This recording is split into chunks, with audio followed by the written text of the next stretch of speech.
जी बेटा, किन ख्यालों में खोए हुए हो? सर अब क्या बताऊं, मेरा दिल गमों से भरा हुआ खाली पड़ा है।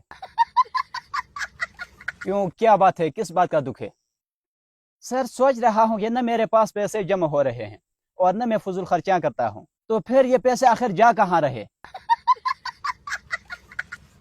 अच्छा छोड़ें, अब ना तारुफ करें, किधर रहते हैं आप? अपने वालिदैन के साथ। तुम्हारे वालिदैन किधर रहते हैं? मेरे साथ। ओ भाई, तुम सारे किधर रहते हो? एक साथ। यार तुम्हारा घर किधर है? रिश्तेदारों के घर के सामने। रिश्तेदारों का घर किधर है? हमारे घर के सामने। अबे साले, ये दोनों किधर हैं? आमने सामने। भाड़ में जाओ उल्लू के पट्टे। नहीं सर, भाड़ में क्यों जाऊं, मैं तो अपने घर जाऊंगा। यही तो मैं पूछ रहा हूं यार, के घर किधर है? रिश्तेदारों के घर के सामने। चुप कर, चुप कर, बस एक लफ्ज भी मुंह से निकाला तो जान से मार डालूंगा। चलें सर, ठीक है। और बताएं, घर पे क्या चल रहा है? पंखा। उसी पंखे से लटक के मर जाओ बेवकूफ। सर आप पर्सनल सवालात के बजाय अगर सबक के हवाले से सवालात पूछते तो ज्यादा अच्छा होता। चलो सबक के हवाले से पूछता हूँ। ये बताएं कि अल्लामा इकबाल मरने से पहले क्या कर रहे थे? जिंदगी गुजार रहे थे।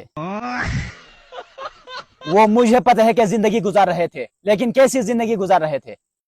दुनिया की जिंदगी। बकवास बंद करें। 4 सवालात पूछ रहा हूं, अगर एक का भी जवाब गलत दिया तो तेरी खैर नहीं। ठीक है सर, लेकिन कितने टाइम में जवाब देना है? फर यानी कि एक सांस में सारे जवाब दे देना। ठीक है सर, सवालात पूछें। पंजाब की वजीर आला का नाम क्या है? मीनार पाकिस्तान कहाँ पे वाक़ है? मोटरवे पर नॉर्मल स्पीड क्या है? और मुर्गे हमें क्या देती है? मरियम नवाज लाहौर में 120 किलोमीटर की रफ्तार से अंडे देती है। अबे नालायक, ये क्या बोल दिया? सर आपने ही कहा था ना कि जवाब एक सांस में दो। एक सवाल पूछता हूं, अगर जवाब गलत दिया तो अच्छा नहीं होगा।